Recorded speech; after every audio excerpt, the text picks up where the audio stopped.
Okay, this is my very first fly tying video. I'm doing this for folks that might be interested in this style of fly that I am have kind of worked out that'll makes a simple game changer type fly. And instead of having all the trying to do the multi-link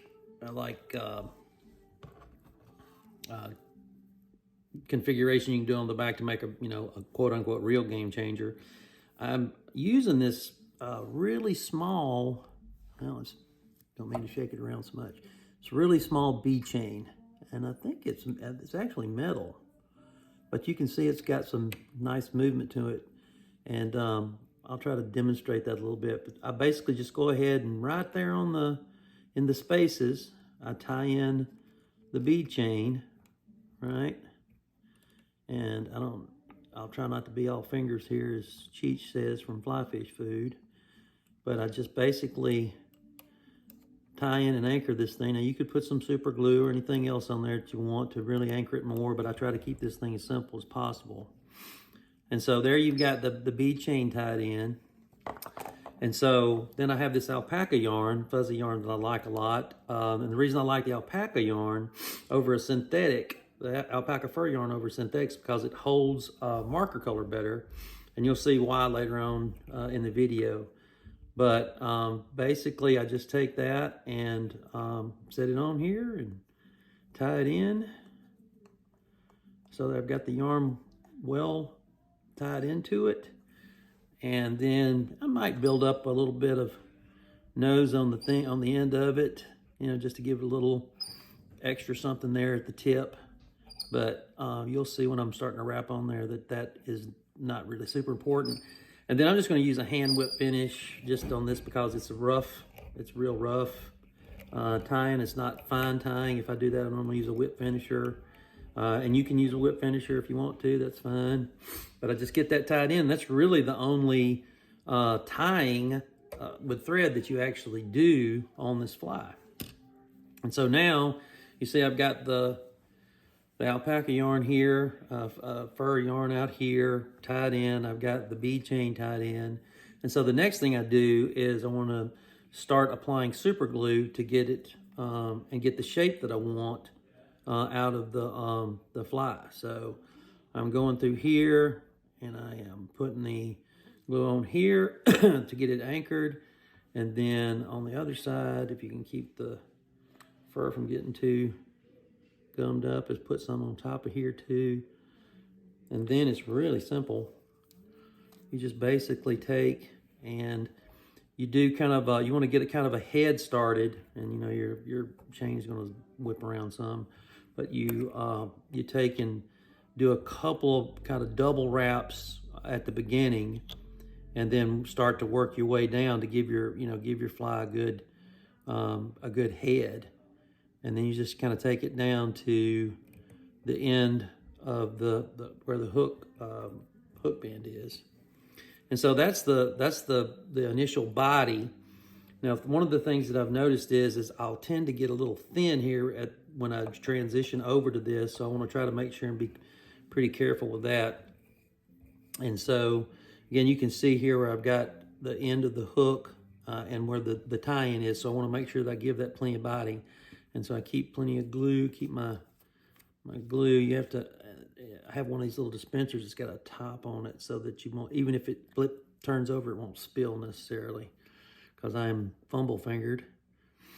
And so you go here, you've got, you pull that back a little bit, try to get the fur out of your way, and you start, kind of getting it just a little bit, not a whole bunch right here at the end, and you want to kind of tie out to right there, right?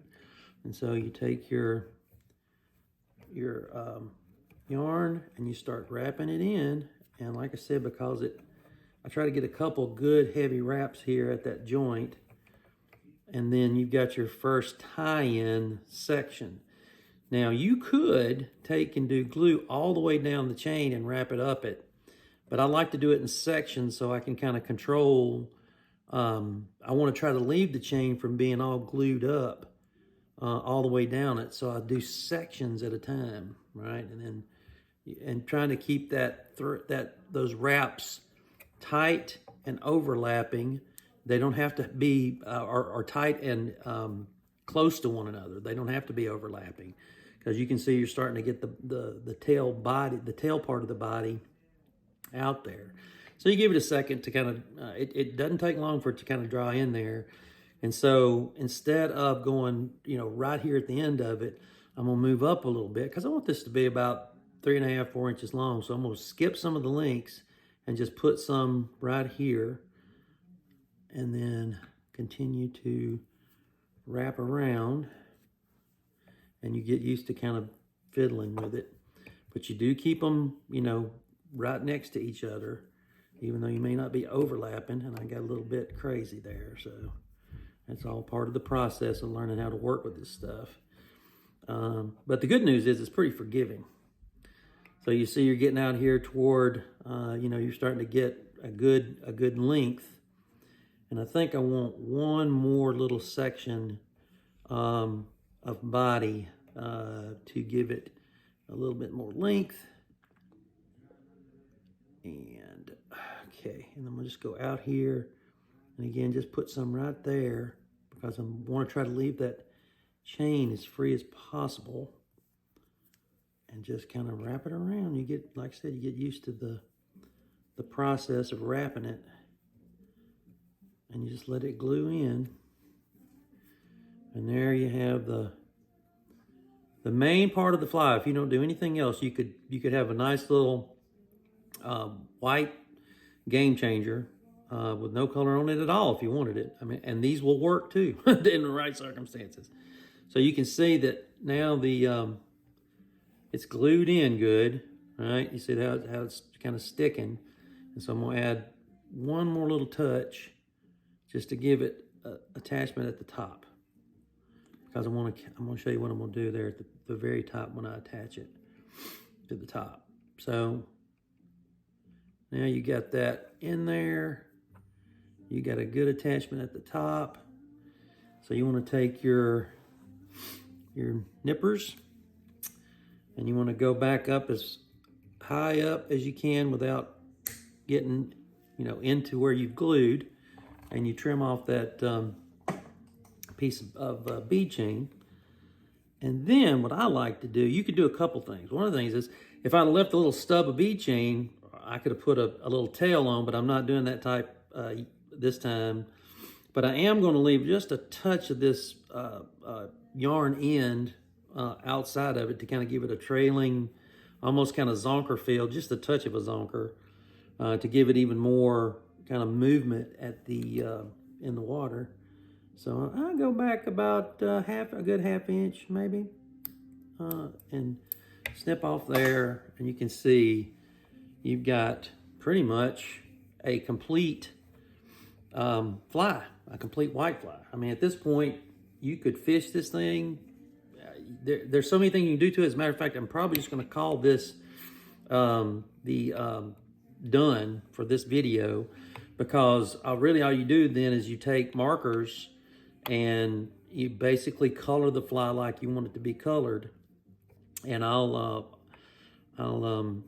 maybe do one where I do a coloring of it. But for this exercise, you basically you can see this thing looks great in the water. It really does.